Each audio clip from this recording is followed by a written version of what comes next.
ભાજપ હવે ભ્રષ્ટાચારની ભાજપ બની. કોંગ્રેસનો આક્ષેપ દહેજ અને સાયખા જીઆઈડીસીની જમીનનો ભાવ ₹10,000ને બદલે ₹2,845 ગણ્યો. સરકારી તિજોરી ₹1,570 કરોડનું નુકસાન.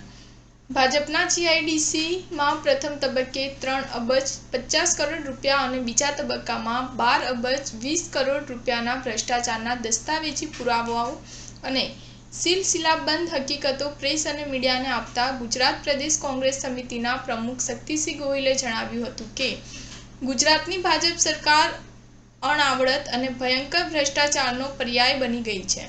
જે ભારતીય જનતા પાર્ટી ચૂંટણી સમયે કહેતી હતી કે ભરોસાની ભાજપ, તે હવે ભ્રષ્ટાચારની ભાજપ બની છે. આઝાદી પછી જનસેવા, જનકલ્યાણ અને સંતુલિત વિકાસ માટે જાહેર સાહસો બનાવવામાં આવ્યા હતા.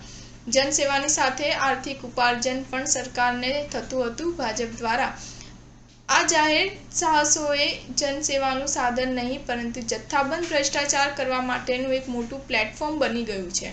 રાજ્યમાં નાના ઉદ્યોગકારોને પ્રોત્સાહન મળે, સ્થાનિકોને રોજી મળે તેમજ ઉદ્યોગોને સંતુલિત વિકાસ થાય તે માટે જીઆઈડીસીની સ્થાપના કરવામાં આવી હતી. ભૂતકાળમાં કોંગ્રેસની સરકારોમાં અનેક અવિકસિત વિસ્તારોમાં નાની મોટી જીઆઈડીસી પૂરતા ઇન્ફ્રાસ્ટ્રક્ચર સાથે બનાવવામાં આવી હતી. આવા પ્રકારની જીઆઈડીસીઓ બનાવવાના કારણે અનેક નાના ઉદ્યોગકારો, વિશ્વકર્મા સમાજના ભાઈઓ ઉદ્યોગ કરવા માટેની તકો મળી હતી અને સ્થાનિકોને રોજગારી પણ મળી હતી.